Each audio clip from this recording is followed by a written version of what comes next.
Welcome to Community Crypto on CoinDesk TV, where we are building a global community with local crypto groups. I'm your host, Isaiah Jackson, and every week we'll explore how crypto is creating and impacting various communities around the world. This week, we explore the virtual world of Cryptovoxels and the NFTs in the Black Art District and one-off art gallery. I'm joined today by Micah Johnson and Lady PheOnix, two amazing artists who will show us around the Cryptovoxel digital world. Welcome to the show, guys. Thanks for having us, man. Absolutely. And I want to start with you, Micah. We're sitting here with a piece that is featured in the Black Arts District, more specifically in the one-off art gallery. And, could you walk us through this piece, some of the inspiration behind it, and also, some of the things that it took to build this piece, this NFT? Yeah. So this is actually a programmable artwork, and it's programmed for the 11-year span. So what I wanted to do with this was to show the importance of Bitcoin that it can have in the Black community, not just now, but in the future here. And so you have two boys here, and then you have the astronaut with the door. And each year when one of the boys, when it's his birthday, the door opens up slightly more until the door is completely open. And that's all programmed automatically on the blockchain. And so when it's completely open, the boys be face to face with the astronaut. And in this instance, and for most of my work, the astronaut is a symbol for these unattainable dreams. And it's like, when they turn 18, we turn over the keys to this Bitcoin wallet. That QR code pops up on their birthday each year that people can donate to this wallet around the world on their birthdays. And we'll turn over those keys, like I said, on their 18th birthdays. And so this piece, took so much organization, the help of async to put it all together. It's honestly one of my most favorite works of all time that I've ever done. Absolutely. And just for people so that they understand, give us a little bit about your background, and then let us know, what got you into the crypto and NFT market. Yeah. So, my background is somebody who got to achieve his dreams. I always dreamed to play Major League Baseball, and I played Major League Baseball. I played for 7 years, and then decided to pursue art. And I was wandering around, not knowing what to paint, and then I heard my nephew ask if astronauts could be black. So I just started to paint him in the astronaut helmet and kind of sending him pictures. I could just see he was getting really happy, and I just kept on. I was like, this is really something that I really enjoy, and the reaction felt really it was really meaningful for me. And baseball was such not a selfish pursuit of mine, but I didn't really use my platform. And I realized that with art, I can really use my platform and this astronaut symbol to impact more people. And that's kind of how I navigated eventually to crypto and NFTs and digital art more heavily, was trying to use that symbol digitally and kind of reach a broader audience than maybe a physical painting could. Absolutely. And as far as the projects you have going now, what are some of the projects you're working on currently? Yeah, I guess the major project I have right now is Aku, which is a step further in the evolution of this whole astronaut dream chasing theme of mine. And Aku is a digital character that we introduced on the blockchain, crypto native IP. Who is this young boy astronaut who this helmet has given him the confidence and empowers him to kind of pursue his dreams and travel around and realize these dreams. And so Aku is a major thing for me to kind of try to get out to the world, and it was just really beautiful to do it crypto natively, because I really truly believe in the crypto community and how powerful they are, how connected they are. So I really wanted to leverage that community and that power to really spread the message across other platforms. Absolutely. And Aku, the NFTs are available now, or are they sold out already? Yeah, so we did it. We're doing 10 chapters of these NFTs, and it's my belief and my hope is that we kind of build this almost like crypto native, decentralized Pixar in a way, where people can, as these chapters unfold, people in the community kind of have a say in this journey. And ultimately could happen to have an effect on maybe we do an Aku movie in the future, right? So the next chapter drops on Sunday at 2 p.m. Eastern on Nifty Gateway. So that'll be chapter 2. Yeah, and if you do have a movie, I would love to cast my nephew as Aku. You got it. That would be super dope. So, Lady PheOnix, let us know about your background and let us know, what year you got into crypto and what inspired you to get into the NFT market. So I've been in the crypto space and digital art curating since 2013, and I was inspired to get into the NFT market because of the ideas of sovereignty. I think that when you have creative people who inspire the entire world, it's for the benefit and elevation of the world to keep those that add inspiration to humanity, keep them uplifted and keep them in a place of wellness so that they can, in abundance, right? So that they can continue inspiring the world. And so I've heard a saying kind of like floating about that I really agree with, and it's, if you free the artist, you free the world, right? And so Right. I'm in service to that. And I think that the first step on freedom is sovereignty, a more sovereign path, economic path, and a more sovereign practice. So I'm in absolute service to that, and I've been in service to that since 2013. Can you describe to us where we are right now? The name of the exhibit and the piece in front of us. Yep, we're now in the Museum of the Digital Diaspora. This is a museum that I built a couple months ago. The architect is a guy called Rock Crawford. He's also the artist that collaborated with the Monk Estate to build or to construct Icon Monk. Icon Monk is audio reactive NFT. So the second work by Rock Crawford is this other audio reactive NFT. This one's called Crypto Monk. And I love the colorways of Crypto Monk because it kind of reminds me of the Matrix, And it's kind of neat to think of Thelonious Monk in the Matrix. Considering that, when he was alive, racism was so wild that he wasn't allowed to walk in the front doors of many of the places that he performed, right? Wow. And he also had to just like play and get going. I mean, certainly there were friends that he had that were, white people or whomever, right? But you have to think about the times, right? Not necessarily individual relationships, but the times where, Black people could not be seen sitting in the same rooms, especially for leisure as white people. And if there were Black people there, they were there in service of white joy, white leisure, white comfort, right? And so to think that a man at his level, basically a musical genius, would show up to these places, blow people's minds, have them literally have this kind of spiritual experience through the music, and then have to like leave out the back door, which is pretty crazy. He's playing at top places, but at the same time, not really seen as an equal, right? And so what I love about this particular project is that now he can walk into the front doors of the metaverse. Like that's really, really wild, right? To think that a person in their physical life didn't have certain advantages, but that they can be reintroduced into life in a metaverse or a society, right? A digital society where that person is now, kind of revered, right? And respected in a way they never really got fully while they were alive. Because we make the rules of this society, right? We make the rules of the metaverse.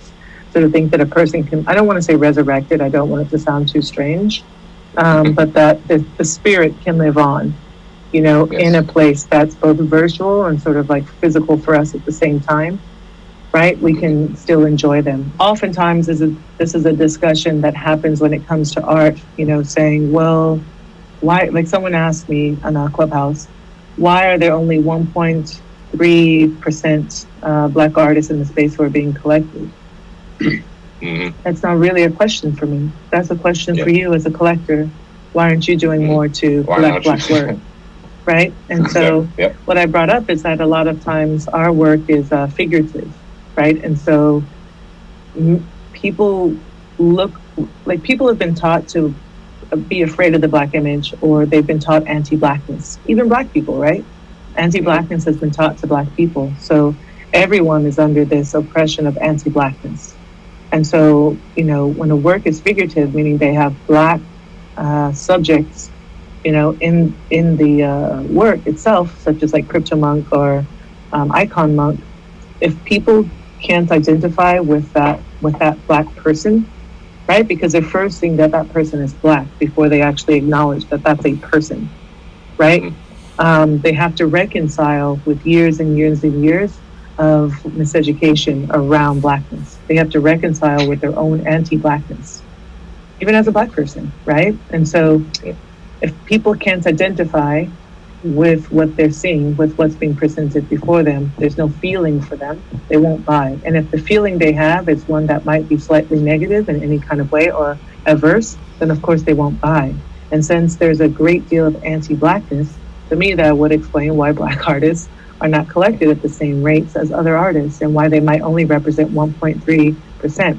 But what I'd like to illustrate or kind of center in saying that is, I think it's remarkable how we have used the space. So One Off has created the first Black Arts District, right? Given opportunity and also visibility to tons of artists from the culture, right? Also utilizing in a very intelligent and strategic way this idea of virtual placemaking, right? Saying that, NFT artists or artists using NFTs look like this one body of people, and you can find them scattered all throughout various metaverses. Now, when we're looking for Black artists and we're curious about what's happening within the culture, One Off has provided that space and saying, this is not everyone, this is a good number of people in the space. Please have a look around. Make sure that you buy art, right? Make sure you enjoy, tweet, tell people about it. And the other thing that I love is the use of the space. I don't know of anyone within other communities who's thinking about the metaverse in the way we are, right? I love the way that we're using our cultural kind of values side by side with the values of the metaverse or these new technologies. That's something unique about us. I don't see that happening among other cultures. So while people are worried about, hey, why aren't more Black people being collected like white people? Me, I'm not worried about that, and I feel that should not be our focus. Our focus should be the way we're using the tools. Does it connect culturally for us to provide significance and impact? I'm glad, like I said, I'm glad that you showed us this because, again, the message is clear. And I think, like you said, we have in our community, in the Black community, we definitely have a specific way to basically be successful in the art world that we haven't seen before. And I'm definitely glad to have you on, Micah. Definitely glad to have you, Lady Phe. I'm definitely glad you all could join me on here in this Cryptovoxels world, in Black Arts District, in the MODD. Absolutely amazing artists, Micah and Lady Phe. Thank you for coming on. You're welcome. I'm joined today by Herman Marini, co-founder of the One Off Museum. Welcome to the show, Herman. Can you tell us about the space and share some of the work here that really speaks to you? Right now, you're on our first exhibition, which is titled Beyond Provenance, Speculative Black Futures on the Blockchain. Now, what's special about this space is it exists on virtual land inside the Cryptovoxels metaverse. So it's land that One Off owns. And we were able to kind of create this exhibition that you see. The name of the exhibition is Beyond Provenance, Black Speculative Futures on the Blockchain. It's the largest exhibition of Black crypto art on the blockchain. You got 33 artists from across 8 different countries. When you're getting started with the show, this table right here has a few different resources. The book that's standing up is the gallery guide for the exhibition. It'll give you a nice overview telling you the backdrop of the exhibition itself. It'll walk you through those curatorial themes, and it also has the list of Black artists who participated in the exhibition. Also on this table, there are a few resource guides that the One Off team has put together. Most notably, there's a resource guide for artists who are interested in the crypto space and want to get started. And then also a separate resource guide for collectors who are interested in adding NFTs to their art collection. Just walk into the exhibition to your right. Afrofuturism is one of the first exhibits that you come across. And that's intentional, again, because a point of this space was to make all the concepts feel familiar. And when we're thinking about something like blockchain technology or NFTs, very futuristic. right? And so Afrofuturism is one of the themes where a lot of that imagery that we're most accustomed to shows up. All right, so we made it upstairs to the Black Figurative Art section. This section that we're looking at right now actually features the work of 3 Black women who are involved in the crypto space. And these women are actually spread out across the continent itself and across the US. The first artist up is Letabo Huma. Letabo is a 2D illustrator who is located in South Africa. This piece that you're looking at is called Midnight Blues, and Midnight Blues really deals with concepts related to mental health. As we can imagine, going through the pandemic, the global shutdown has impacted a lot of people in a lot of different ways. And so this concept of having different thoughts and energies and emotions as it relates to mental health and managing your mental health and how that kind of swirls around in your brain is what's being illustrated there. All right, so over here in this section, we have the artist Amir Carter, also known as Sursu. He's also an impactful person in the crypto space. Amir runs the Mint Fund, and the Mint Fund helps pay for the gas fees or the network fees for artists to mint their first crypto artwork on the blockchain. So when you talk about making the space a lot more accessible to artists of color, Amir is definitely one of the people helping to make that happen. This piece specifically, The Sun Looks Brighter Than Usual, is a piece that he created during his formal training. So Amir is an alum of SCAD University. This is a self-portrait, so we're actually looking at Amir himself. The title of the piece is a direct reference to the reflective lens that's happening in the eyeglasses. But when you talk about the importance of just seeing the people in the community who are having an impact being displayed on the walls of a gallery in the metaverse, that is a beautiful example of that, right? And Amir is just an overall force in space. Right next to Amir, we have the artist Jaycon Osanachi. Osanachi is definitely a dynamic artist when we think about art as an investment. Osanachi, to create his artworks, he does them using Microsoft Word, which is an amazing thing to think about when you look at the detail that's present. There's always kind of 2 layers to Osanachi's work. The work that he does that's like this. There's a beautiful, intricate background that often has some of the patterns that are present in his culture. So Osanachi also joins us from Nigeria. When you look at the detail in that work, it's amazing to think that all of that's happening in Microsoft Word. The last piece of the exhibition is the list of Black crypto artists as of 12/28/2020, which was the opening date of this exhibition. So because this exhibition is created on virtual land, there is a limited space that we had to display artwork. Straightforward, right? There were way more than 33 Black artists in the metaverse at the time that we created this, but we couldn't get all of their artwork in the space. But speaking to the concept of provenance, what we wanted to do for the record is have their names present in the space of the exhibition. I mean, it really was a testament to say, these artists were here, they're present, they were early adopters of technology, they were experimenting and understanding what it meant to create compelling artworks in the blockchain, and to leverage this NFT technology to see if we could truly get sovereignty as Black people, as Black creators within this space. And again, so that's what this wall is really dedicated to. And it's interactive. If you click on it, it links you to this public list that we keep on Twitter of Black artists in the space. Oftentimes, if there are companies or individuals who are looking to collaborate with artists or are looking for talent, they often reference that public Black crypto artist list on Twitter. And that's it for this episode of Community Crypto. Every week, we are building a global community with local crypto groups. So be sure to tune in every Thursday at 5 p.m. on CoinDesk TV. See you then.